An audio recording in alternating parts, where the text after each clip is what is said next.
Ay, ay, ay, ay, ay, ay, ay.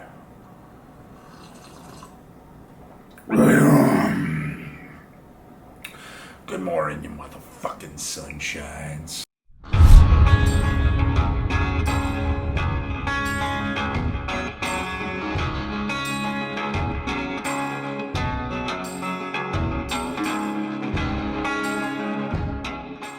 Hi, what's going on, mofos? Welcome back to another edition of Every Photo Has a Story. I believe we're up to number 6 now. The first 5 were all landscape shots. Obviously, I love landscape photography. It was my first love when I got into this craft. But when I was up on the CDT, and some of you may remember this, when I was walking that one of the long ass dirt roads in Montana, I mentioned to you guys that I could see myself sitting in a deer blind one day when I get off these trails and just photographing animals. And that's exactly what I did. When I got home from the CDT, I picked up this monstrosity of a lens. This is a Sony 200-600, probably one of the greatest purchases of my life in recent times. I absolutely love wildlife and bird photography. And so I've taken many photos that I'm quite proud of over the last couple of years since I really got into this. And that's what we're going to do this week. We're going to go through some of the wildlife shots I've taken over the last couple of years. And you know, I don't have any video. Well, I have some video for some of these, but mostly I'll just tell you about how I take these shots and what actually goes into getting shots like this. So let's begin, man. This first image here was of a pretty impressive mule deer. This is in Rocky Mountain National Park. When I got home from Scotland, I found a job at the YMCA of the Rockies, right in the heart of Rocky Mountain National Park. I mean, literally from the YMCA campus where I worked, a 10-minute walk from my dorm room, and I was in Rocky Mountain National Park. So for somebody that's into wildlife, I mean, there's really no, aside from maybe Yellowstone, no greater place to be. So, and especially in the wintertime when I was there wasn't a lot of tourists coming to the park, so I could get out, walk a mile or so into the park and just be by myself. And that's what I was craving most when I got home from the trails, that solitude that I missed so much. But in the wintertime, there was very little crowds, and I was able to just to roam the woods by myself for the most part and try to photograph animals. So this mule deer was here during the rut, October-ish, I want to say, November. He was ready to mate, man. You can see how swelled up his neck was. I mean, he was just ready to find a female. He probably didn't like the fact that I was stomping on his territory. What I remember about this encounter was I was walking this river, which I did many times on the other side of right into the park from the Y. I would walk this river just searching for animals. And the sound was kind of, roaring from the river, so I didn't hear this guy coming up on me. It wasn't until he got probably, 20 feet, 25 feet from me, I heard a twig snap, and I turned around real quick. Luckily, I had my camera on and ready to go, and there he was standing. I mean, massive rack, and he was just staring dead-eye at me, and I heard him, he grunted at me, like, what the fuck are you doing here? And then luckily I had the wherewithal to get my camera up, and it was basically just spray and pray at that point. I wasn't thinking I was in focus. I was just trying to get as many shots off as I could and praying that one of them was in focus. Luckily this shot was. It's not framed particularly well because it was just a spray and pray, but I do like the fact that those two blades of grass right in front of him are kind of hugging his neckline, which almost frames a shot. It does bother me as a photographer that the tree right behind his antlers is kind of, taken away from the size of his antlers. If he would just been a frame over, it would have shown off his rack a little bit more, but I do like the shadows, and the way I edit it are kind of moody like this. The shadows coming off his rack. This is probably around dusk right here, so the light has gone down, but you still got a little bit ambient light after sunset. So I was quite proud of this shot. It was just a cool encounter from a massive mule deer that was in the heart of the rut at the time. All right, next image we have here is obviously of a beautiful bald eagle. This is down at Lake Estes in Estes Park, Colorado. I used to go down here maybe, it was from the Y, it was only maybe 6 miles down the road. So I'd come down here once a week, once every other week. You catch news from the locals. I would talk to them constantly about where the wildlife are, where's a good place to photograph owls and hawks and everything else. And they told me that these eagles nest here at Lake Estes every year, as well as the osprey. So I would come down and try to photograph both of them. These eagles, man, it was very hit or miss. Sometimes I'd go down there and you could see them soaring, but they were so high up, there was no getting photographs of them. There was a couple incidences where I got to watch them dive down and try to catch fish. I never saw one actually catch a fish, but this image right here is one of the better ones I got, I would say. He's still a shit ton distance away from me. He was probably 50 yards away, and I had to do some extreme cropping on this. But my camera's decent enough to where I still got some detail in it. Obviously, you can see the water drops coming off his talons. He apparently missed a fish on this one, but they're still apex predators, man. Pretty impressive to watch, and they're just beautiful animals all together. Yeah, I just love going on Lake Essex and just watching these guys fly around. And there was one big ass tree I remember right by the golf course down there where I caught one that was branched up there one time, but I was so far away that the detail, and he was lost in the branches. There was no detail in him, but I got a few decent photographs of these eagles. This is one of the better ones that I took. Oh, look at this poor guy right here, or female. God damn, it's cold. I remember this morning. I got up before sunrise. This is at the YMCA as well. This is literally on the campus of the YMCA. Man, it was fucking cold that morning. I got up before sunrise. It was probably 15 degrees below with the wind chill, something like that. I had an ice beard just like this fucking deer. I felt so bad for him, but he was probably thinking the same thing about me. Yeah, he's got the frost on his whiskers, and I had the same thing going, man. I don't know how those animals, they're impressive, the way they're built and the way the conditions that these animals can survive in. I mean, it's got to be a rough go on them. Getting through the winter. I mean, just imagine if we had to do shit like that and there wasn't fucking, Walmart and, King Supers or whatever fucking grocery store you go to right down the road. You were dependent on surviving in conditions like that. I mean, it's impressive what these animals have to endure. So you see, and I remember thinking this as a kid, and, people that were hunting, I hunted with, tell me the same thing when I was a kid. These animals, you see an older buck, like a 4, 5, 6, 7-year-old buck, that motherfucker has seen some shit, and he is one tough SOB because he has survived many, many winters that many die off from starvation or just being exposed to the elements and everything else. I have a huge, mad respect for animals like this, especially when you see them in conditions like that, and they seem to be unfazed. But they're roughing it, man. The winters up there in Colorado, above 6,000-7,000 feet, are rough, man. All right, this is one of my favorite wildlife images I've ever taken of this coyote right here.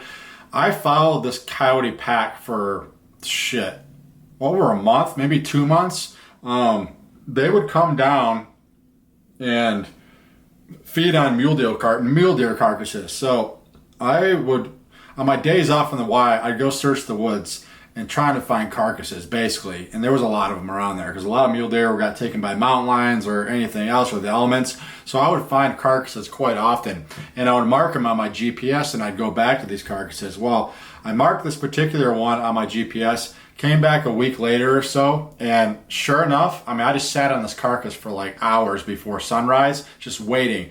And sure enough, this one solo coyote came hoofing up the trail, and I watched him feed on this mule deer carcass for an hour. And then I would come back once a week. I would just leave the carcass be so I wasn't disturbing it. I'd come back one week later, and then 2 would show up, and then 3 would show up. There was a whole pack of them, like 5, I think, total. And I would watch these things walk in a trot in a straight line, just hoofing through the woods, man. It was impressive to watch. Now, I followed these coyotes for quite some time. If you go back on my channel when I was living there at the Y, I have video of me photographing one of these coyotes who just killed a fresh mule deer. Took down a baby mule deer, and I did not see it with my own 2 eyes, but a guy that was working at the Y had video on his phone of this mule deer coyote jump up and grab this baby mule deer by the neck and take it down. I watched the video on his phone. And then I was going out just to photograph normally for the day, and he stopped me, luckily, and said, dude, here's this video. He's right over there. He just took a hunk of meat, and I'm sure he'll be back. So I walked over there, set up on that fresh kill, and watched this coyote come back. He'd feed on a little bit, take a chunk, walk away go down by the river, feed, come back, grab another chunk. When it was all said and done, I came back the next day, all there was a little bit of hair left. That thing, one single coyote ate that whole baby mule deer. Pretty fucking impressive, but it's savage. It's a savage world out there, man. And these guys gotta survive somehow. So it's just a circle of life, man. But what I love about this image, and this is my first encounter with this one of the coyotes of the pack. Just the way he's looking up and he's almost grinning, like I live here. He seemed happy and content in his eyes, and I love how it all blurred out in the background. Yeah, it's just one of my favorite images. I could stare at this coyote's eyes forever. It's mesmerizing, but yeah, I love that image. All right, so this image, this is another one of my favorites of the coyote. Probably the one of the same pack I saw. He was solo at the time when I saw him. I had been out walking through the woods all day at the Y or in the Rocky Mountain National Park, and I came up empty, and I was walking back to my dorm. I'm like, fuck, I was out all day. I didn't see anything but fucking birds, and I didn't get any good photographs. I was pretty butthurt about it. But I was walking back, and I got back to the YMCA campus. I don't know why. I didn't hear anything, but something I sensed, like a sixth sense. I just turned around, and this coyote was literally standing 10 feet away from me, coming up behind me, right? And we scared the shit out of each other, basically. I turned around, he stared at me, I went down on one knee, and I just started firing off shots at him, and then he bolted in a split second. We just scared each other. My heart dropped, I'm sure his heart dropped. Luckily, I was able to snap this photo. This thing was literally 10, 15 feet away when I took this photo, which is why there's so much detail in his eyes, but oh my God, it was a hell of an experience, man. I've never been that close to a coyote before. Those ones I was filming at carcasses, I always kept my distance from, so I was probably, 30 yards away, something like that, 40 yards away when I was photographing. This guy was right up on my ass. It was pretty crazy, but I just love the look in his eyes. He's not looking directly at me. When I took this shot, he was probably on his way of just turning around before he bolted. But if I had a shot of him directly when we made eye contact, that would have been a killer image. But you can still see like the fierceness in his eyes.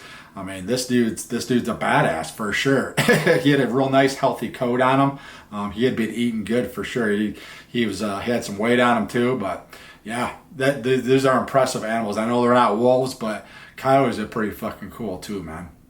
Farmers would disagree with wolves and coyotes because they destroy their livestock, but cool animals nonetheless. All right, this is not the greatest photo in the world, but I love this photo for many reasons.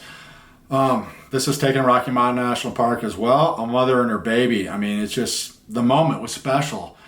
It was cold as fuck this day too. There was this big ass field, and I can't remember, there's a name for it, but it hugs this creek in the Rocky Mountain National Park, and I used to walk that creek bed all the time. It's just the biggest wide open field with beautiful mountains, and I used to go there searching for elk quite often because that location, that field, when the elk go to rut there in Rocky Mountain National Park, there are literally hundreds of elk in this big ass field. This is before the rut for their breeding, but I would go out there anyway, see if I can spot solo animals. Spotted coyotes many times, eagles, that kind of stuff, but I would always go there just to see what was out there. This is on one of the trips back from that.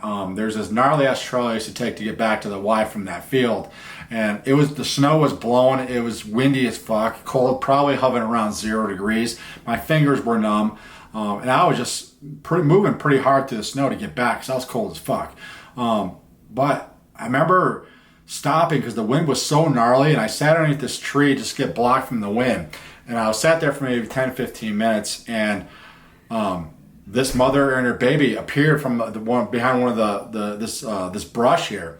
And what I love so much about this photo is this mother, it seemed like she was protecting her baby. They saw me, obviously, they're looking at me when I took this shot, but to me in my head, she was protecting her young as well as protecting her baby from the cold wind. You can see the mother's coat is just completely dusted with snow, but the baby, it's hard to tell, but it looks like her coat is clear of snow. So I think this mother had been protecting her baby through this storm. Yeah, it's awesome. I hope these two are doing well to this day. It was just a special moment for me to watch this mother and her baby hoofing it through the snow and battling the elements together. All right, guys, we'll do one more on the wildlife series for this one. I got a million more I can talk about in other videos, obviously, but we'll end you with this one. This one breaks my heart to watch it, and it broke my heart when I was taking this image.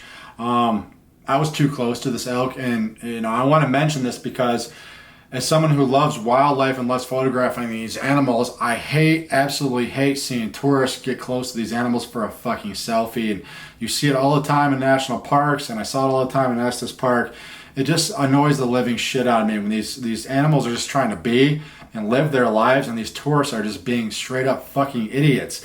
Not only are they disturbing the animals, but they do not understand, or maybe they do and they just don't care, that if they get too close to one of these animals, whether it be an elk, a moose, a bear, whatever, and that animal attacks that person, then that animal has to be put down. For no other reason that it's probably just defending itself, because this idiot tourists want to get too close. So when you're visiting one of these national parks, or a state park, or whatever it is, and you come across these animals, give them their distance, okay? They make binoculars for a fucking reason. I know most people don't have a lens like this, but bring a pair of binoculars, okay? You can admire these animals from a distance. With that being said, the reason I'm so close to this elk here is because it was in rough shape, okay? This, you can't tell from the image, but this elk was laying literally right behind a coffee shop in downtown Estes Park. Literally up against the building, by the river there behind the coffee shop. I had walked in there to get a coffee, and because I wanted to talk to the owner, I said, "Do you realize there's an elk just chilling out there in the back patio?" She says, "Yes, this happens every year. This elk we saw walk in a couple weeks ago, had a broken leg. And what these elk do," she told me, this happens every year. When an elk gets injured and they know they're going to die, they'll wander into town for whatever reason, and they'll lay in town somewhere, and that's where they know they're going to die. I don't know if it's a safety thing. They realize they'll come into town, not be exposed to wolves or coyotes or whatever it is. But she said this isn't the first time this has happened. So when I found that information out, I was heartbroken. I went back out there, and I kind of, as stupid as it sounds, I started talking to this elk, and I'm like, dude, you had a hell of a life. I'm impressed with what you do. I mean, I know this sounds idiotic, but I literally talked to this elk, and I thanked him for letting me take some photos of him, and I appreciated his time that I had with him.